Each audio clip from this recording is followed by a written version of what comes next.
Check, check, check, check, check.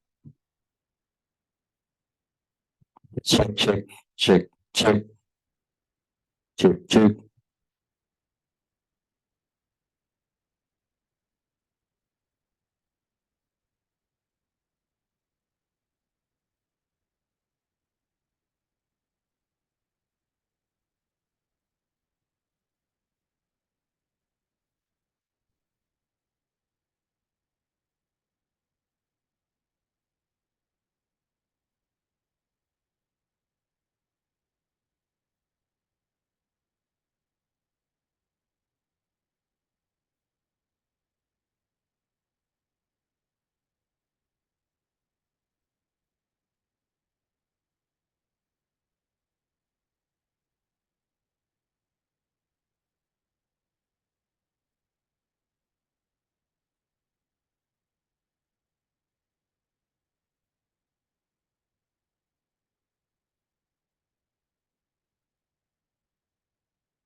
Sawadee krap.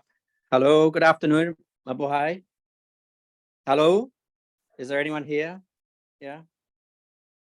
So I'm Matthew Baird is the director of the Asian Research Institute for Environmental Law.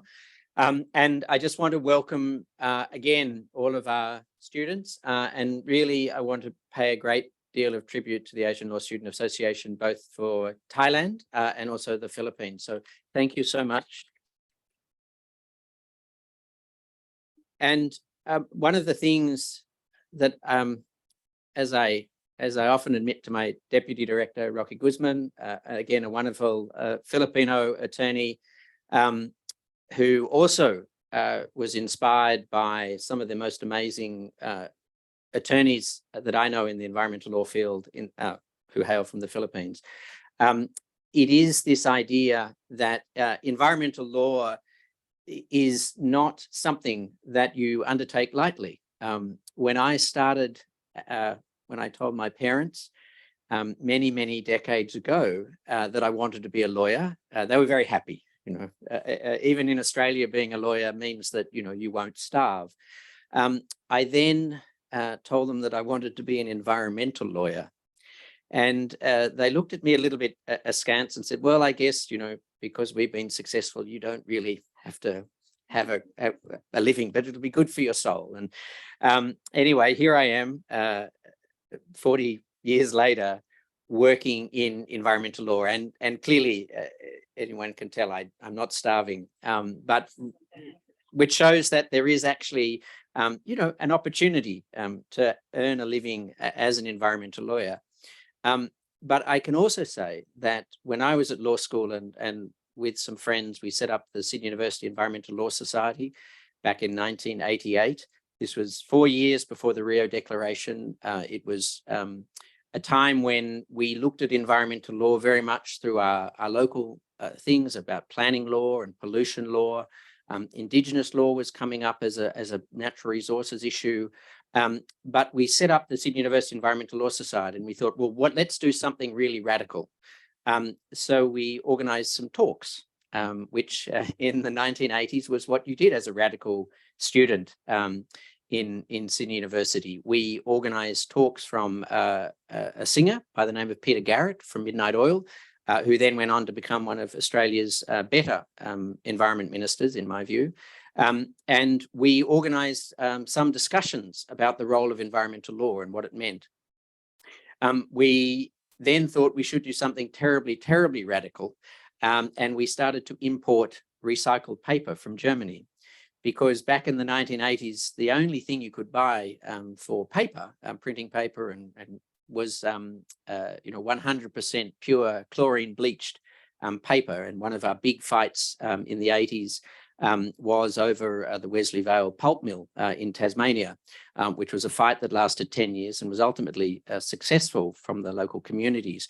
But they used environmental law, and from that use of environmental law, they also led in some ways to the formation of the Environmental Law Alliance worldwide, where environmental lawyers came together using at that stage fax technology and then the emerging electronic communications and email, which was still very, very new back in the 90s. And they started mobilizing environmental law and sharing stories and sharing opportunities to ensure that what we now know as the environmental rule of law could happen.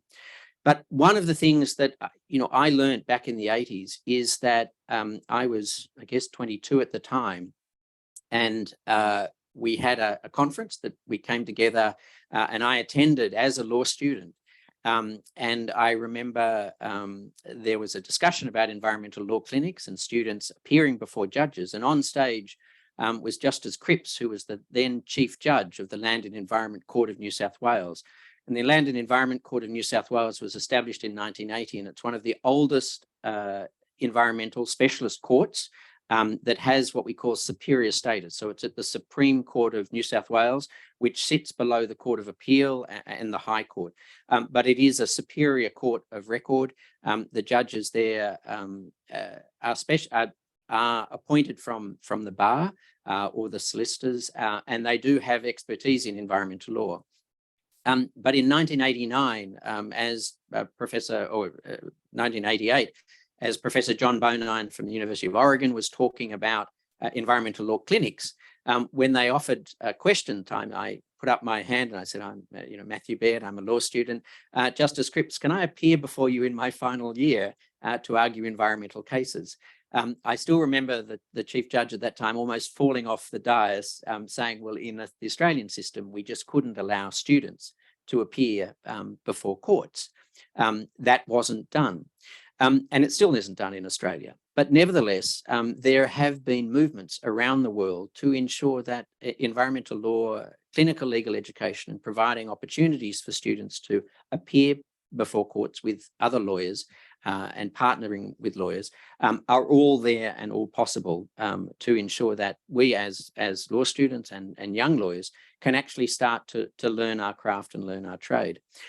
But I think it's also important when we think about not only us as law students, but the idea of people as young lawyers and young people who still have a professional commitment and a professional obligation to do something for the planet. And so this session is going to look at how some of those youth voices can be heard within that context of the professional sphere, but also how we can make recommendations to the UN and certainly through the Montevideo 5 program on how those youth voices can be heard for climate justice or other environmental matters. And I think one of the things that for me is so very exciting is the fact that we sit here this year and we've seen law students sitting in the University of South Pacific in Vanuatu come together in a global movement to bring to the United Nations General Assembly a resolution that was unanimously, was adopted without dissent for a recommendation to the International Court of Justice for an advisory opinion about the obligations of states with respect to climate change. The important thing about that resolution is that also has a secondary element, which is about what happens when states fail to take up that obligation and what are the consequences and are there any liability issues. But that happened because young law students worked with law professors and worked with governments around the world to actually bring forward this idea of this resolution.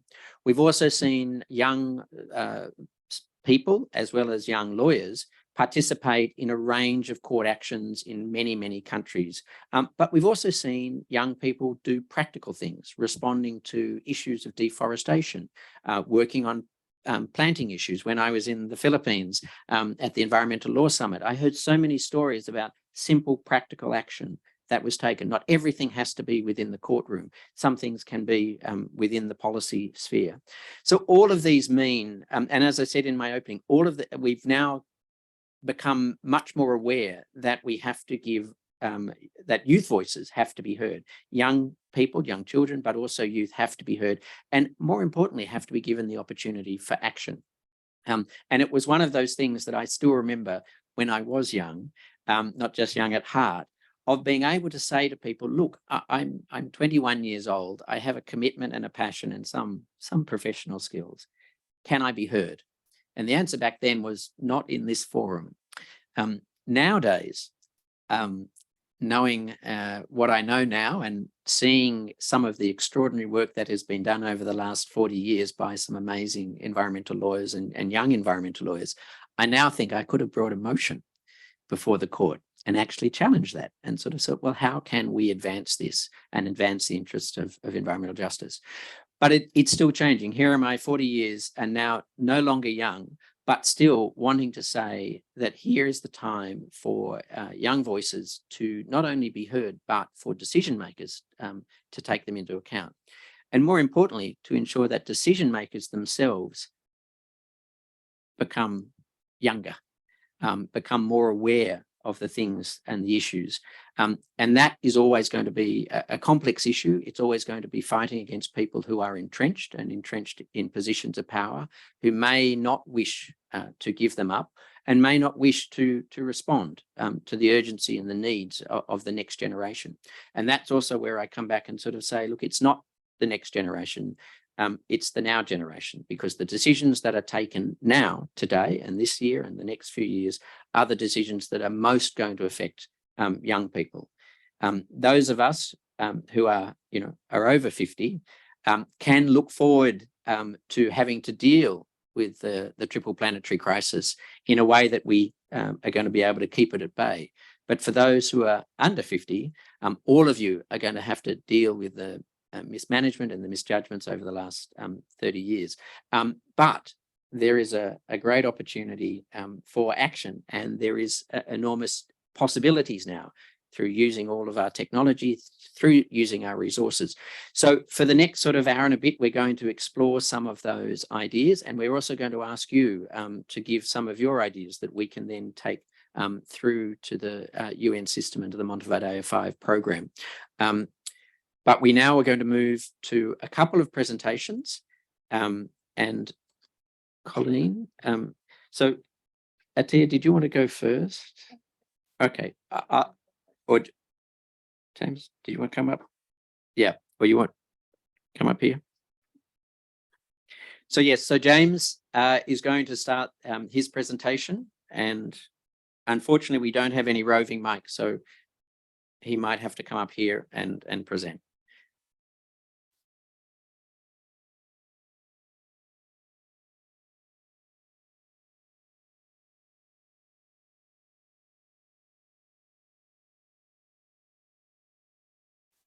Okay, hello.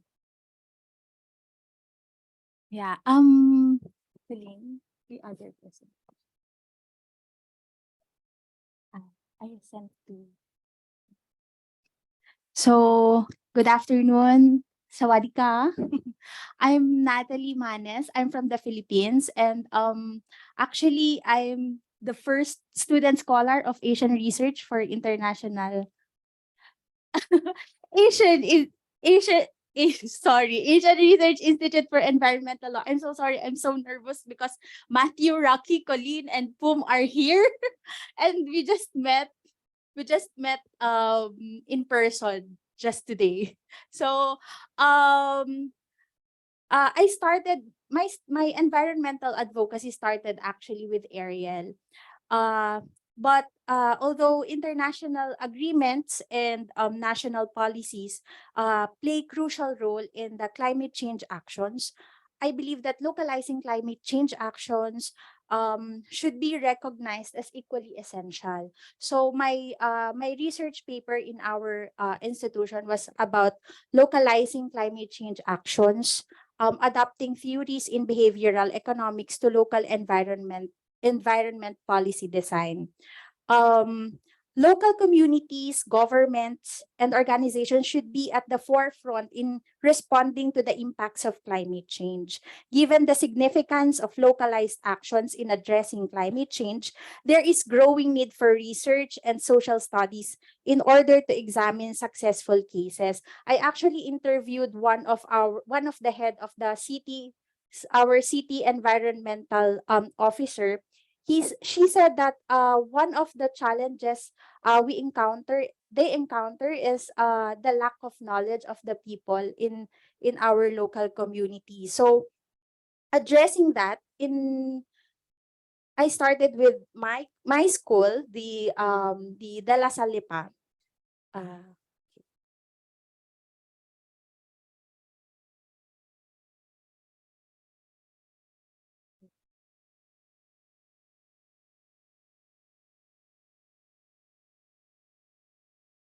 Who's controlling?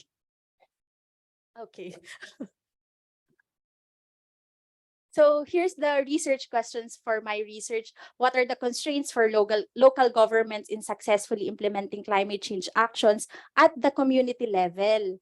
Because we have to focus on the impact of the smaller community so that we can implement the larger impact, like the international agreements and the national policies. So the second one is, how can we apply theories in behavioral economics to address the constraints of local governments in successfully implementing climate change actions? And the third one is, what projects can be implemented to address in localizing climate change action based on theories on behavioral economics? Next. So, next. Yeah.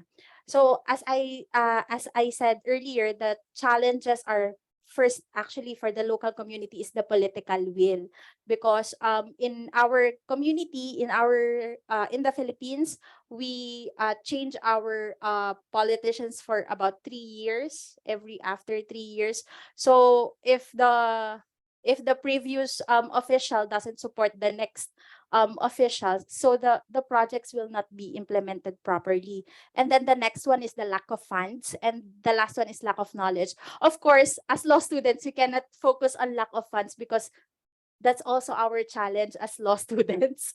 And so the lack of knowledge, by addressing that, we started in our community to address the lack of knowledge by giving webinars to the corporates in our community. Next slide, please. Such as next po. And next. Yeah. Okay. This is our very first, I think we are just first year or second year when we did this. We are partners with different organizations and corporates in our community to because one of the problem in our community is the water supply, because there's too much mahogany trees in Lipa City.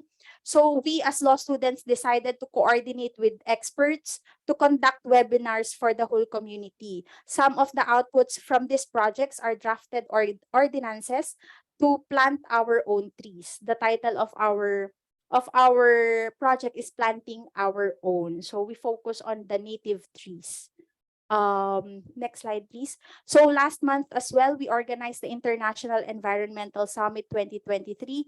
It's open for law students nationwide to increase awareness and understanding of the state of the Philippine environment and public interest environmental litigation in the Asia Pacific region, and also learn about international environmental litigation strategies, initiatives, treaties, and green tribunals.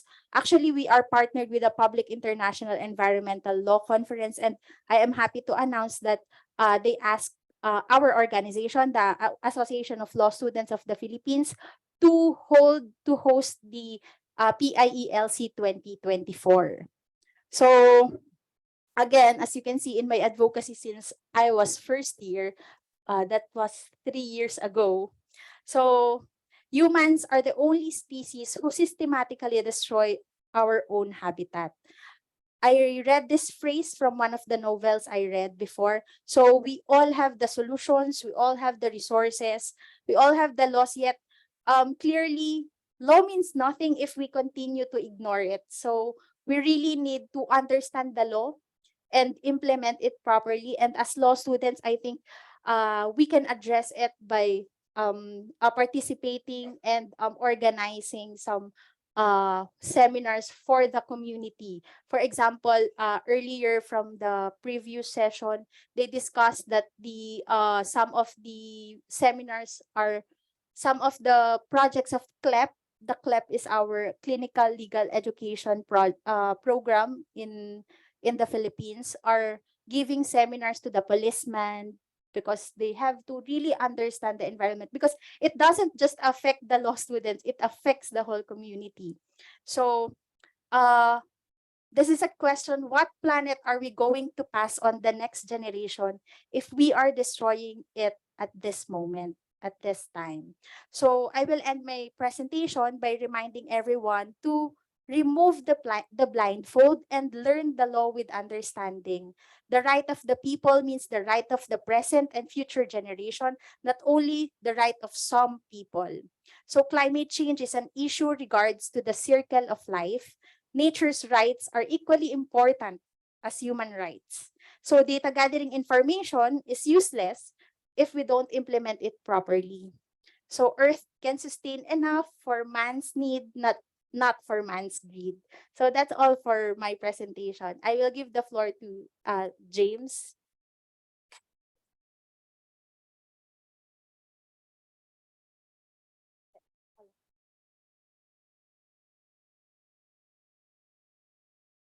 All right, to continue the presentation, so basically from the effort from international level to national level, now we down to the local level on how we can personally advocate environmental movement. So allow me to share with you our presentation. So in fact, just to give you a background, this is also a product of our IES 2021. It's an online summit where we were moved to go beyond in our community along the process. And at the same time, we have this environmental law subject, which also further strengthen our core why we need to push this.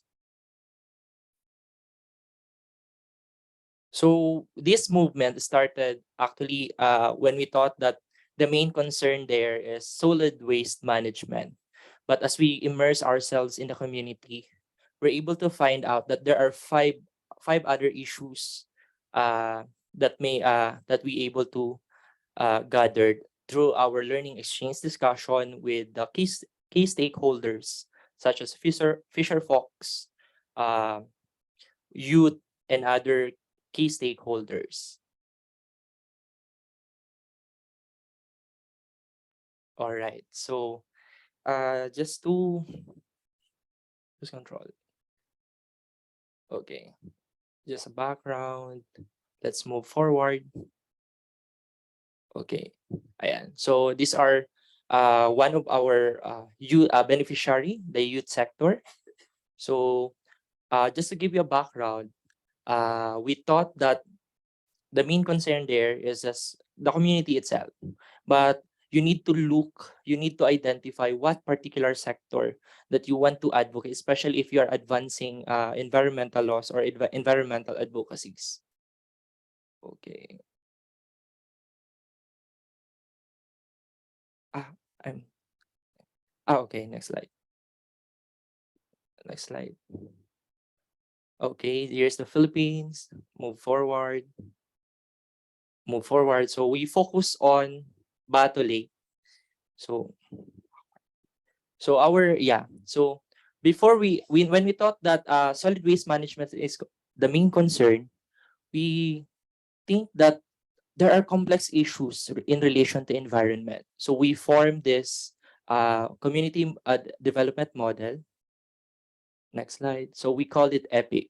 So it's somehow a simple form on how we can evaluate our community.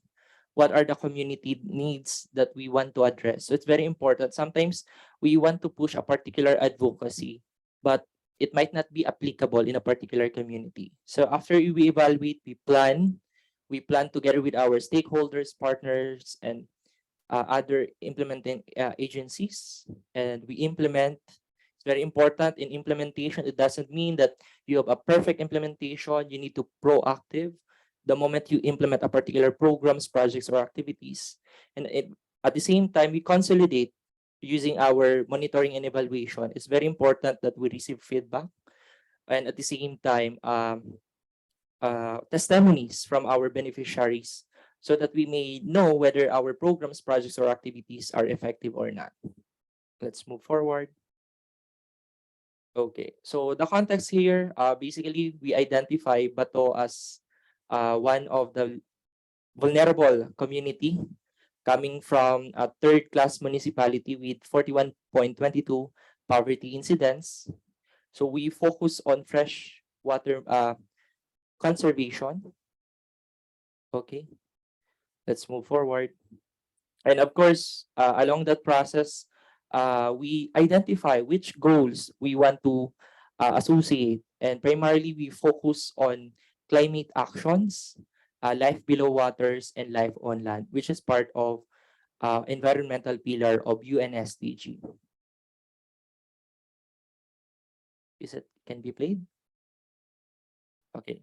Welcome to Act Now For Now movement, a collaborative organization committed to promoting environmental conservation and community development. One of our flagship projects is the Batu Lake Guardians Fellowship, which provides development opportunities for the youth in our community. Naging tulay ito sa akin para buksan ang sarili ko at gawin yung gusto at matagal ko nang gawin. At yun ang tumutulungan ang Bato Lake.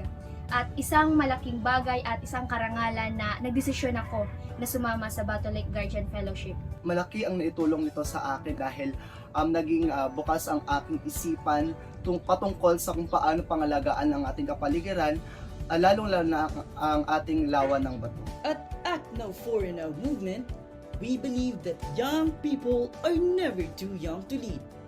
We are committed to providing development opportunities and empowering the youth in our community to become agents of change. Join us in our mission to promote environmental conservation and community development. Support Act Now For Now movement and the Bato Lake Guardians Fellowship. Together, we can create a sustainable future for all. Act Now For Now movement. Battle Lake Guardian Fellowship. Never too young to lead. Batuin yung uragon, uragon batuin. Okay, so next slide, please. So we shifted from, we thought that cleanup tribe is the main solution to empowering the youth. Let's move forward. So basically, these are the 8 climate actions that we somehow in a general sense on how we can initiate programs.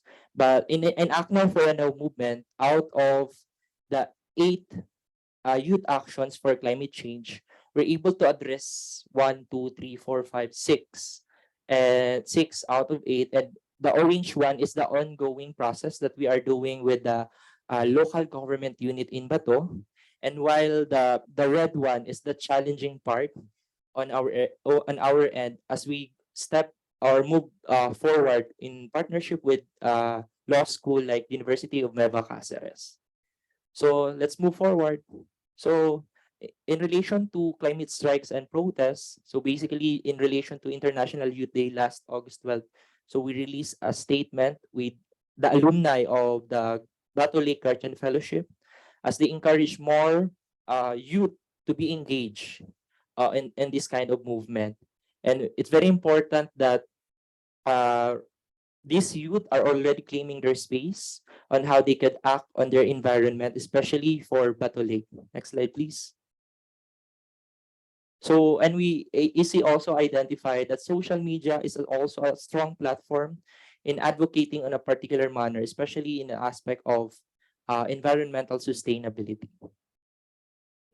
Okay. And along the process, when we have this movement in 2020, an organization also amplified formed. There is a coalition formed along with our movement. We call it Batonyo Youth Advocates. You can also check on their Facebook on how they also implement programs. And most of our alumni are part of this coalition. Next slide, please. So, and at the same time, there is an ongoing training and lobbying. That's the number 3. And we're very happy that our alumni from Bato Lake Guardian Fellowship are also given opportunity to attend meeting or discussion. For example, in that context, reorganizing the Fisher Fox organization along within Bato Lake. Next slide, please.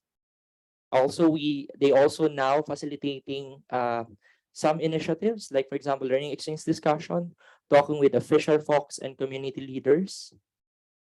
Let's move forward. Community projects. So they are now also, as we invest on the youth, we see also that they are now working on their own projects and programs or the re-entry action plan, helping other communities or other sectors to understand why there's a need to conserve or preserve Lake Bato as part of their way of life. Next slide, please. So we use also this framework in our youth fellowship just to understand that leadership always starts within and leading with others, leading to the community and society.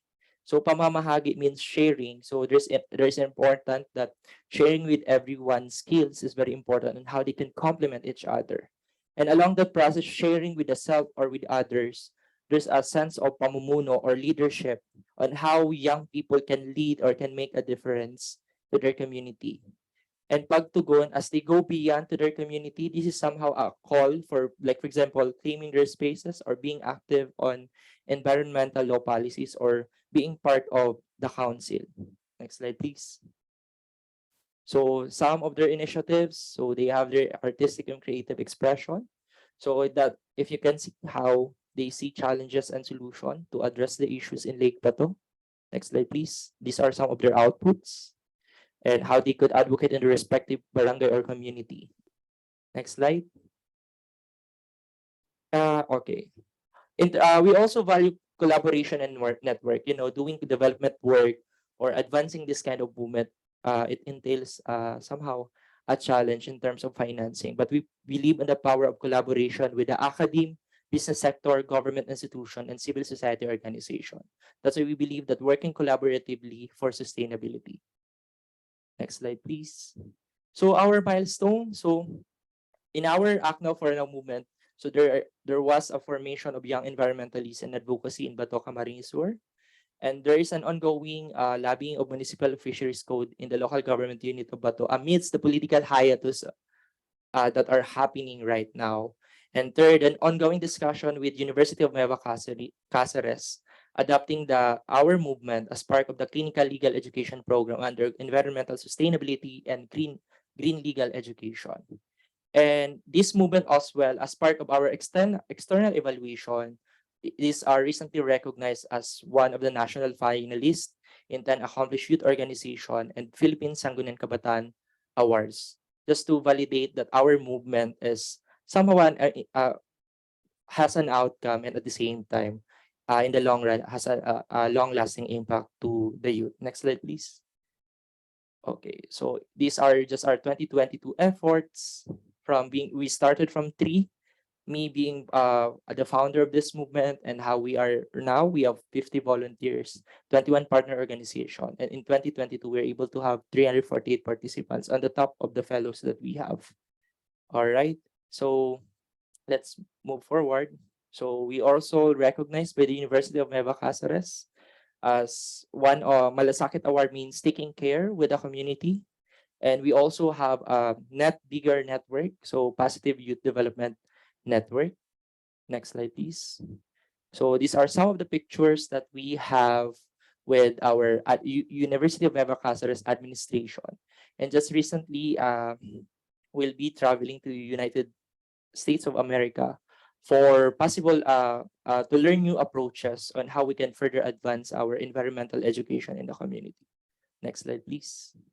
So what are the challenges that we are facing right now? So right now, Bato as the third-class municipality experiencing political hiatus and change of administration, given that there are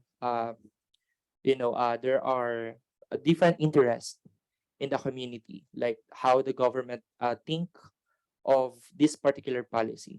Then second, ageism. So that's our youth still being labeled na you are still young, you can do nothing. So I think there's a challenge for us, even us in our workplace, that we are still judged that you are too young to the position, you can do nothing. But I firmly believe in our movement that young can lead change, can make positive change. That's why we always have this tagline, never too young to lead.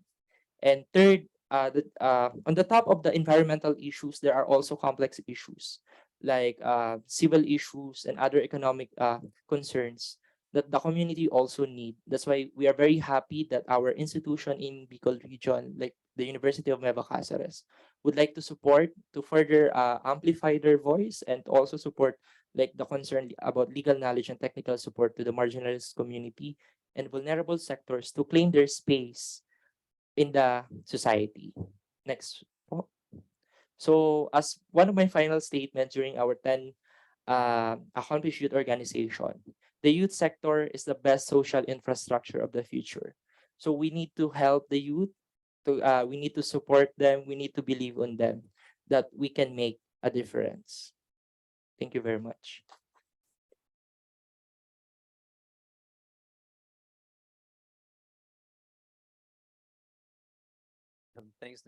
Thanks, Natalia, and thank you, James. And I like that idea of, never too young to lead. I think that's a really good election campaign slogan. But I would also say, it's not just social infrastructure. It also really is the environmental infrastructure, because it great, visions and ideas, and, amazing work. So our next speaker is going to give a short presentation. Atia Khatibi is the Environmental Law Thematic Facilitator for the Children and Youth Major Group to UNEP. So Atia, the mic is yours there. And afterwards, then we'll move into a bit of a people giving some examples from their own experience as to some of the issues and challenges on taking youth climate action. So, Atia, thank you. Thank you very much, Matthew. Hello, everyone. Good evening. Actually, I'm truly honored to be here, and it's my great pleasure to have this opportunity to talk with you all, and I'm looking forward to have a great discussion together. I'm Atia Khatibi. I'm originally from Iran, but I'm representing Children and Youth Major Group to UNEP, and at the moment, I'm the facilitator of Environmental Law Working Group of Children and Youth Major Group to UNEP. Next slide, please.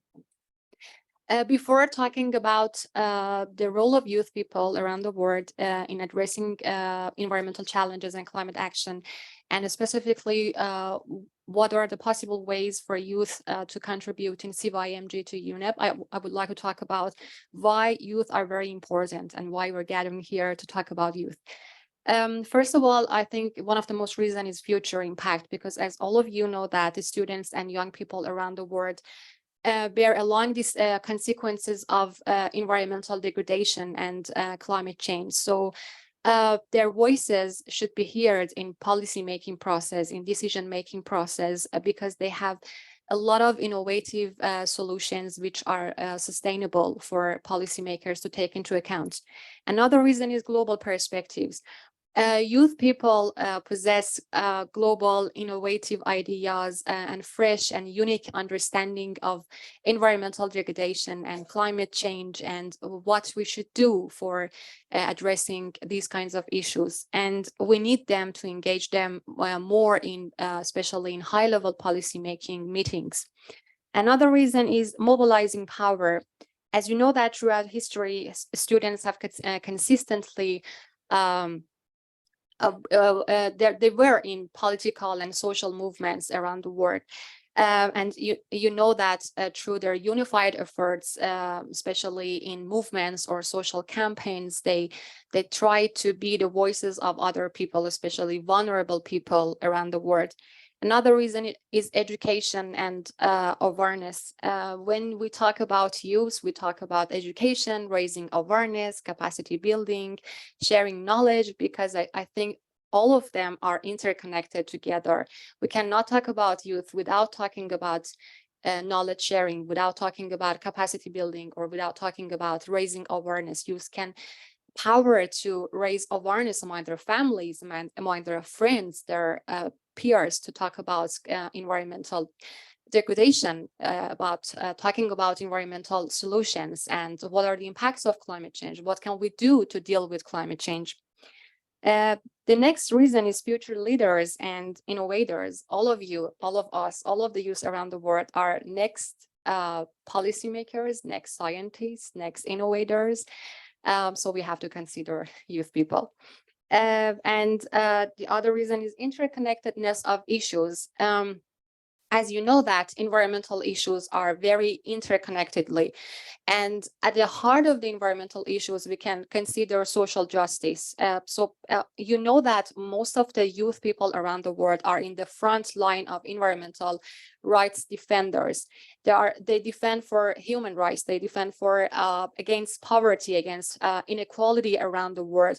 And youth people in some country, for example, they can feel more what are the impacts of climate change, because of some unpredictable rainfall or soil depletion in some areas because of the climate change. Their families, they're looking for some alternative livelihoods. They are seeking for some alternative livelihood, and unfortunately, some youth around the world could help their families to support livelihood, and because of the low inequality of livelihood condition, and because of their family conditions, unfortunately, they have to miss education to support their family to secure livelihood. So I think youth around the world can completely feel the impacts of climate change and environmental degradation that we're talking about now. And the last reason is intergenerational equity, that you know that environmental issues impact marginalized community, especially women around the world, very differently. Next. Thank you. So now, after knowing the reasons of why youth are very important, I would like to talk about the CYMG to UNEP, as I'm representing this constituency. The Children and Youth Major Group is the formal youth engagement mechanism to the United Nations Environment Program. It is one of the 9 major groups established through Agenda 21 of the Rio Conference 1992. And the CYMG consists of youth organization and individuals under the age 35 and under age 35, who actively work towards advocacy for the inclusion, empowerment, and meaningful engagement of young people around the world. CYMG has different working groups, actually has a lot of working groups, and one of the working groups is environmental law working group, and we engage with a lot of youth around the world, not specifically law students, also from other disciplines and other majors, because we're trying to gather different perspectives from different disciplines, not exactly just from legal issues, to promote, to implement environmental law issues around the world. Next slide. Now I would like to talk very briefly about what are there actually possible ways to engage youth people regarding climate justice and addressing environmental challenges through our constituency, I mean CYMG. One of them, as next slide. One of them, as I talked very importantly about capacity building and knowledge sharing and raising awareness, is public education and awareness, and let's say capacity building. Law students and interested youth people around the world can play a very important role in educating other people about environmental issues, especially legal aspects of environmental issues.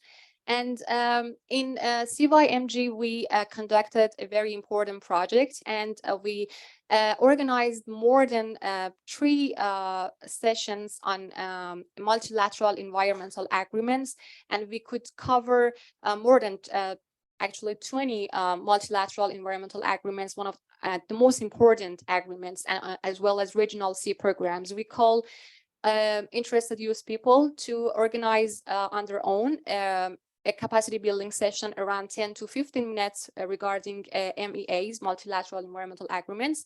What are the agreements? What are the objectives? What are the bodies? And what are the strategies of this implementation of these agreements? And what are the future steps for implementation those agreements? And we will upload the presentations of those sessions organized by youth people in our website, but you can watch the recorded videos on our YouTube channel. You can subscribe, highly recommend to subscribe our YouTube channel to watch the capacity building sessions on multilateral environmental agreements. Next is, and our future program is to organize capacity building sessions on legal principles of environmental law. You know that legal principles are the foundation of environmental law. So we're trying to educate young people what are the legal principles as a foundation of environmental law. So when they can know about environmental legal principles, they can be more empowered and more confident to take part in policy making process, to engage in policy intervention, because already they know the foundation of environmental law. They know about environmental principles like cooperation, like a polluter pays principle, like preventive principle. And when the youth know about these legal principles, they can be empowered to interact in policy making meetings, and they can engage and they can share their ideas with other people more confidently. And I recommend all of you to join our constituency and help us to organize this capacity building session for people. The other way is policy advocacy. In our working group, we circulate all of different calls for contribution to different political instruments, to share, to ask youth people around the world to share their insight, to share their inputs about that political instrument. Our actually one of the example of our thank you. One of the example, our recent example regarding policy advocacy is the contribution of CYMG to this meeting, Montevideo Environmental Law Program, and we call all of the youth people to share their insights about the policy intervention of Montevideo Environmental Law Program, specifically about partnership and strategy parts of this program. So if you join our constituency, you have this chance to share your ideas regarding political instruments of environmental law. The other reason, the other one is legal research and analysis. Youth people, especially law students, are very familiar with legal research and legal analysis. So law students can conduct research on national and local laws and what are the gaps, what are the areas to, what are the opportunities to promote and to improve the better implementation of legal documents around the world. And in our working group, also we call another project to interested youth people, because we're planning to write 2 policy papers. One is about gender law and environmental law, and the other one is about climate change and air pollution.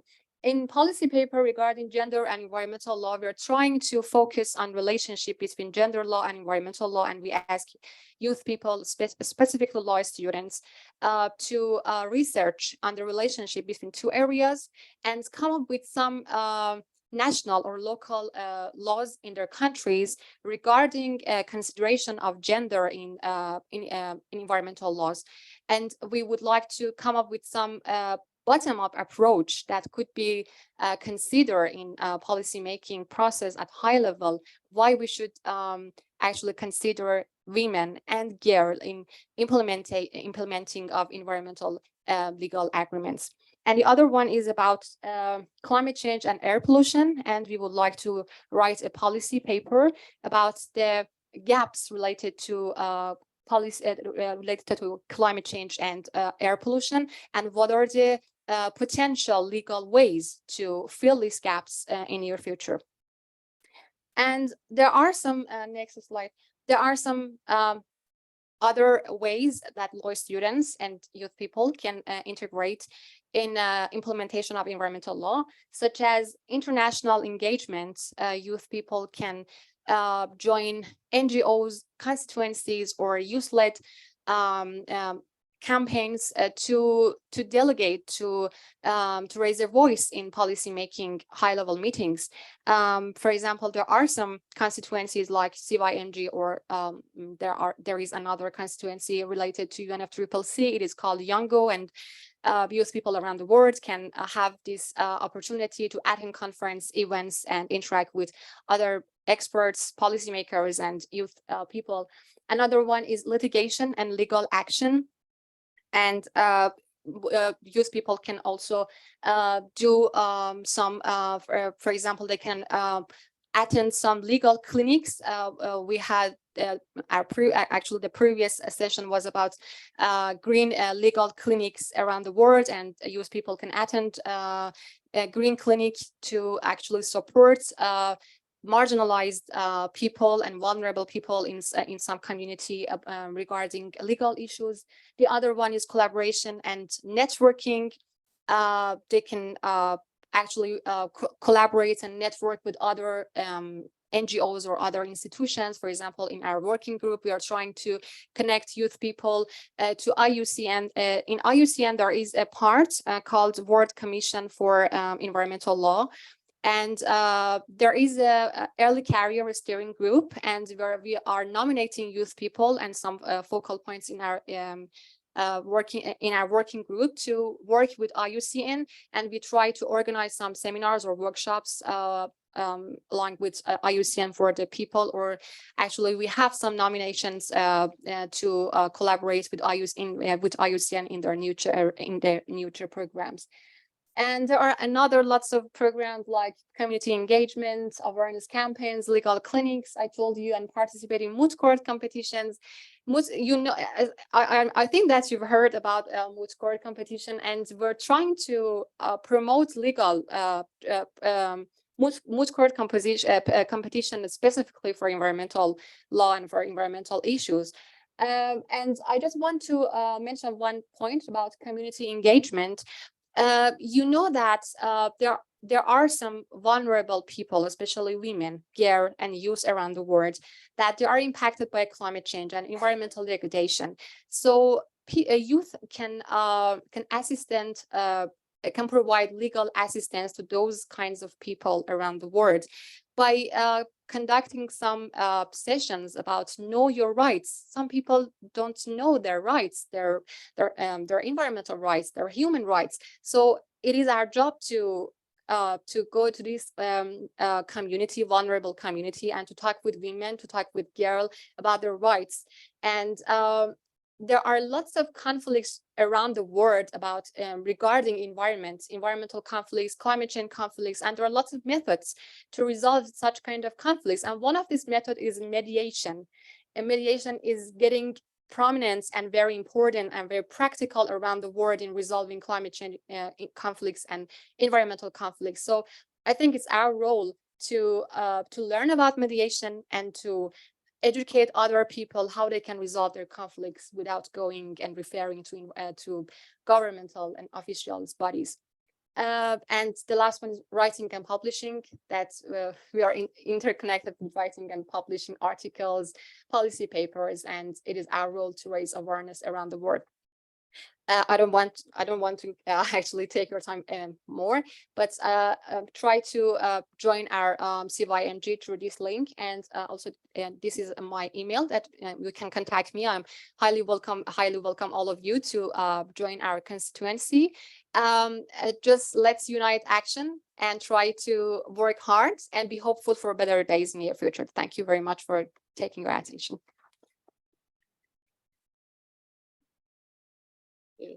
Hi, I'm Colleen Salamat from Asian Research Institute for Environmental Law. Before anything else, are there any questions, clarifications from Natalie's, James, and Atia's sharing? Are there any questions? Going once. I think they're very inspired, that they didn't have any clarification at all. Okay, so for this part, we have around 30 minutes to that's why we're grouped in tables. And you can see there's a pen and a paper.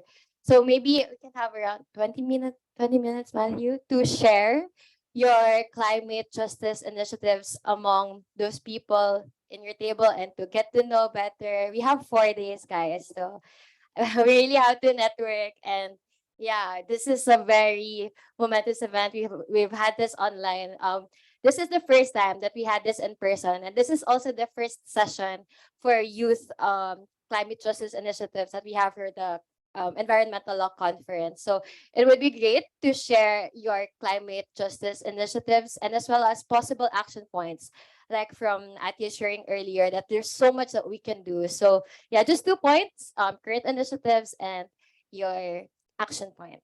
Yeah, so thank you very much. We have around 20 minutes for that. So we can have maybe until 4:55. We don't want to waste your time. So yeah.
Reminder, please use the paper and the pen on your table so we can take note of your sharing. Thank you.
Just a reminder, you have 5 minutes left. Okay, 5 minutes.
Two minutes left. Please wrap up.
Okay.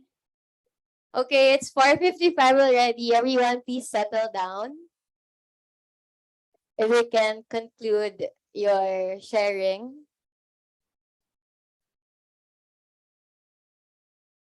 We don't want to overtime. No.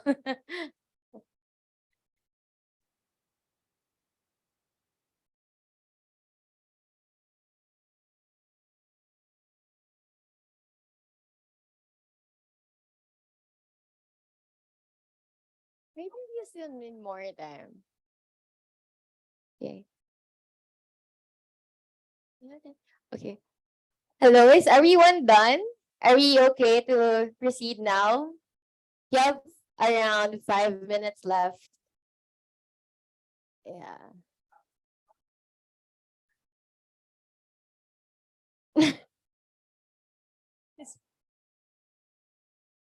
Okay, final warning, everyone, please settle down. Final warning. Final warning. Okay, great. Thank you. Thanks, everyone. Maybe we can hear from. We've heard from Philippines. We've also heard from UNEP CYMG. Maybe we can hear from also Thailand to share initiatives. Yeah, you can speak from your table, and then maybe someone can like present. All right, thank you. Hello, my name is Kim Han. I'm currently the acting Secretary General of Outside Thailand, and I'm here with my group, my table, and my group today, and we're gonna present a little bit about our action plan that we thought of together. So, our main goal is to engage in is to engage to emphasize on the engagement of the youth sectors as much as possible. So for the few things that we discussed were doing campaigns through whether it's social media platforms or any platforms that are easily accessible, and the scope of work the scope of action plan that we're dealing with is promoting environmental justice and environmental awareness through the lens of a law student in a community of law students. So that may includes like doing campaign through social media platforms, something that's easily accessible to law students, and some things that are that law students would be interested in. For example, maybe in a podcast platform that law students listen to a lot, maybe in clubs, maybe in sectors that organize academic seminars. We could do a social media post with whether it's infographics or short videos, something that doesn't require too much attention span from the viewer and are easily understandable. We also thought of doing gatherings to promote the cause, not just between law students, but a gathering with anyone in the university from every major who may be interested in the topic. Also doing workshop and inviting experts to speak on the matter. We figured that one of the reasons that environmental law may not be the most popular area of legal practice, maybe because people might not know much about the possible careers that environmental law could provide or the directions that it could bring them to the future. So we figured that maybe if we provide more exposure to the young people by inviting experts to speak on the matter, like we had the opportunity to come up here today, I think this would really inspire a lot of young people. And we also thought about doing some collaborations with legal clinics or sectors who deal with climate change and environmental justice in the local area, inviting professionals to speak on matters and connecting a research projects with the guidance from the professional from these institutes. And that is about it for what we thought of today. Thank you. Thank you so much, also, and I think you got inspired with the previous session and the Montevideo session. Now that you're building a legal clinic, so we look forward to that. Okay, next, is it okay for the table? from Cambodia and Philippines table. I think it's a very diverse table we got there.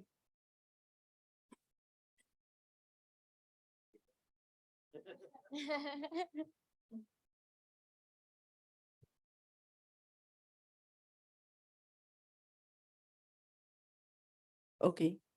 Good afternoon, everyone. So, can you gusto niyo i-post? All right. For the current initiatives in Cambodia, first, they mentioned that this is a fully voluntary thing. It's mangrove plantation. So we all know that mangrove are trees that can help with the flooding and other it balances the ecology.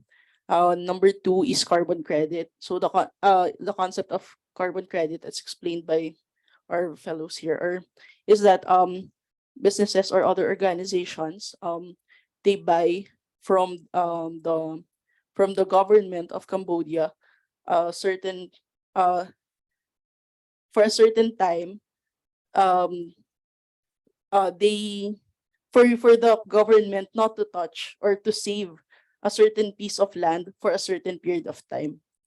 And for the Philippines, we thought of something that is currently implemented as well. It's the environment compliance certificate.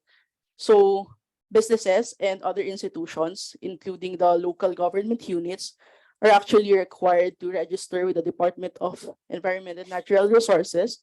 And given the ECCs, they are given conditions, among which is the maintenance of a certain number of trees in their vicinity, or even planting more trees.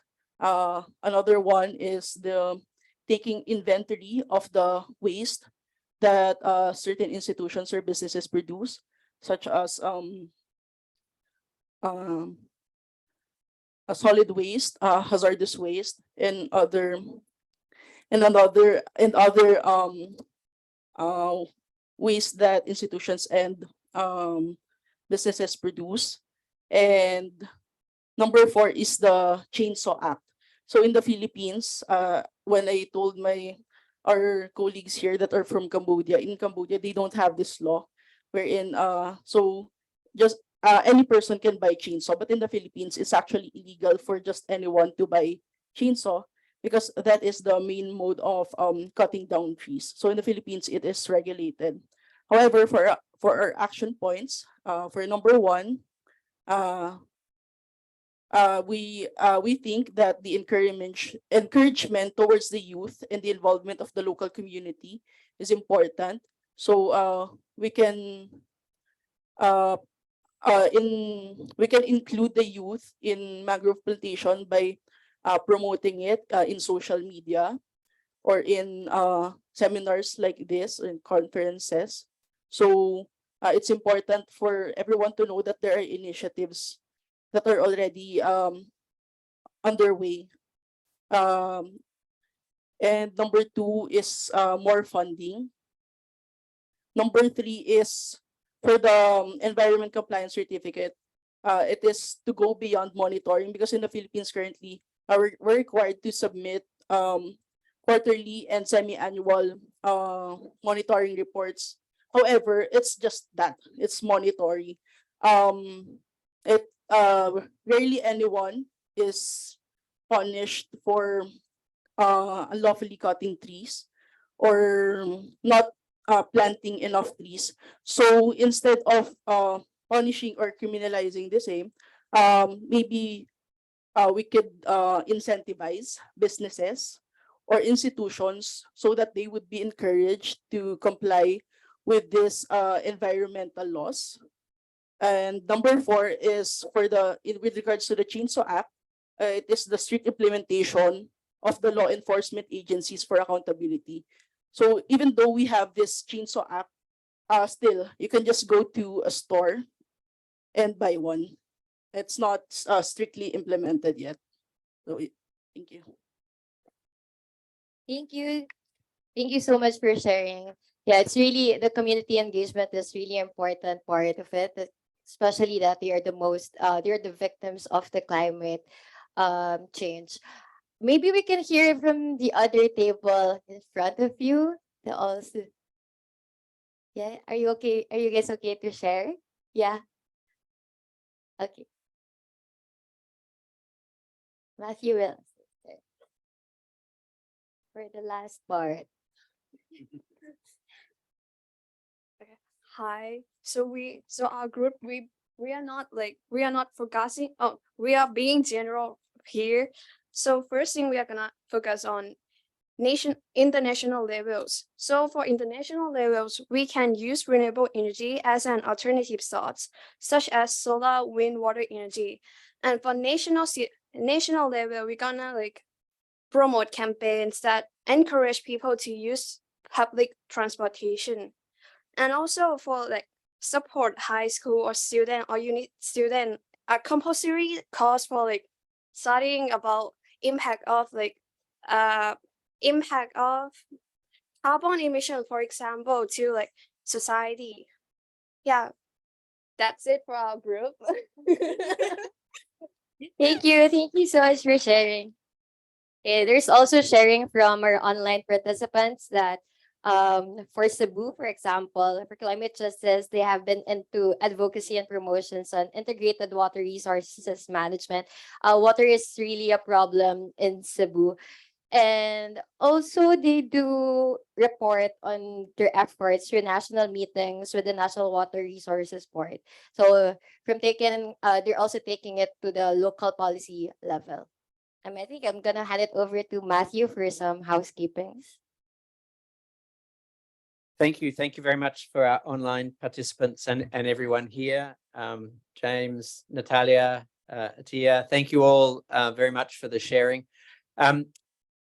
That brings us to the end of day one. But as Colleen said, we've got a few more days to go. So tomorrow morning we start, I think, at 9 o'clock. And we will have, again, an introductory presentation by Dr. Georgina Lloyd about the Montevideo 5 program. Please leave your work papers on the desk because we will collect them and we will be putting them into the report for the Montevideo 5 program. But again, thank you so much. It's been great to be with you this afternoon, and we'll see you all tomorrow.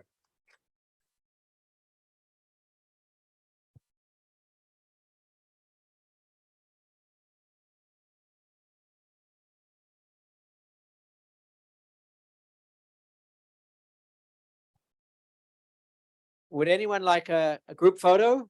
So your final request, you want a group photo? I know it's very unusual for Thailand and the Philippines and Cambodia to have a group photo, but really, group photo. Yeah, it's a Philippine thing.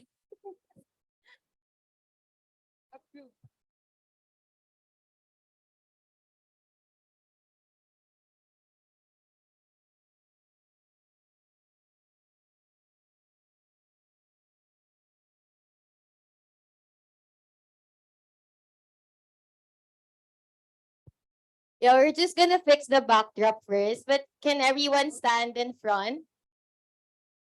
Please stand in front. For our online participants, we're taking group photos. We will try to figure out a way to include all of you in there as well. For your online participants, please turn on your camera.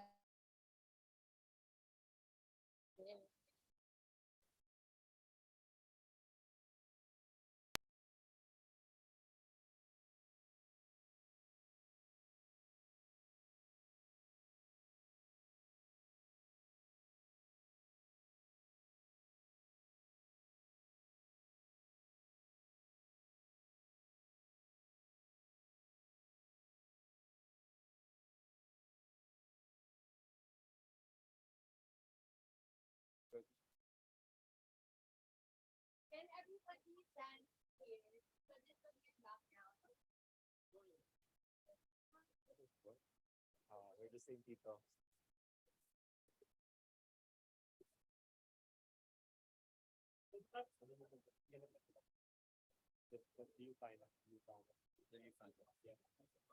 That's super zoom.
Pwede bang salita?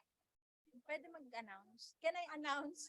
Sorry, can I announce? Sorry, I forgot. Tagalog. For BOT from ALSP, can you please go in front so we can take picture?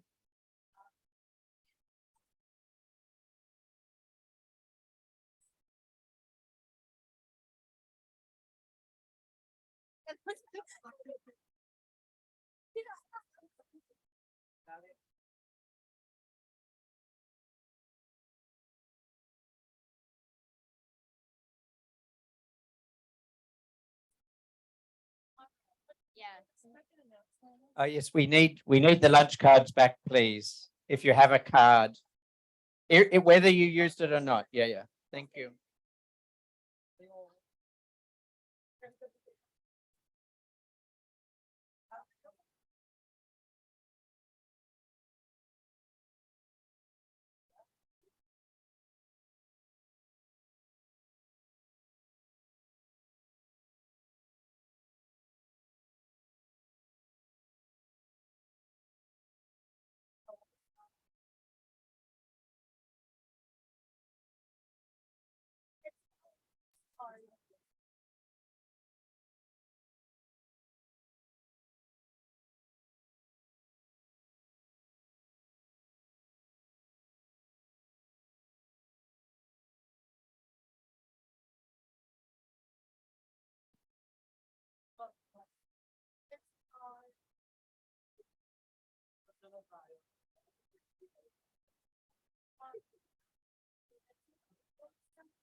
Count us on.